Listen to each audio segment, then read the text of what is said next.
मार्कडवाडीतील 20 जणांना प्रशासनानं नोटीस बजावलेली आहे। फेर मतदान प्रक्रिया बेकायदेशीरपणे असल्याची नोटीस प्रशासनानं दिली आहे। गावातील प्रमुख 20 पदाधिकाऱ्यांना पोलिसांकडून आता नोटीस बजावण्यात आल्या आहेत। पोलिसांनी नोटीस दिली असली तरी सुद्धा चाचणी मतदान घेण्यावरती ग्रामस्थ हे ठामच असल्याचं समजतंय।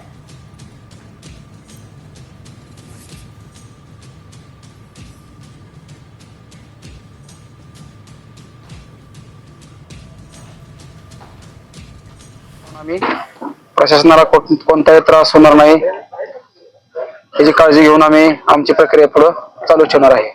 मतदान तुम्ही करणार का?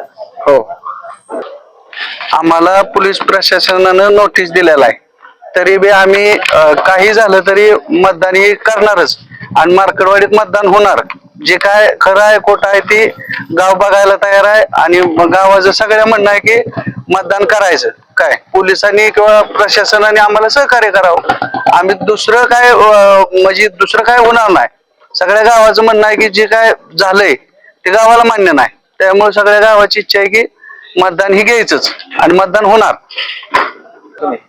आता आमच्या मार्कवडी गावानं ठरवलंय किंवा आपलं मतदान चेकच करायचंय, मग सरकार कशाला घाबरते? एवढं जोडपून आमच्या वाहनाची काय कारण आहे? पण आम्ही काही अनुचित प्रकार घडून देणार नाही, सहकार्यच करणार प्रशासनाला। पोलीस प्रशासनाने आम्हाला नोटीस दिली।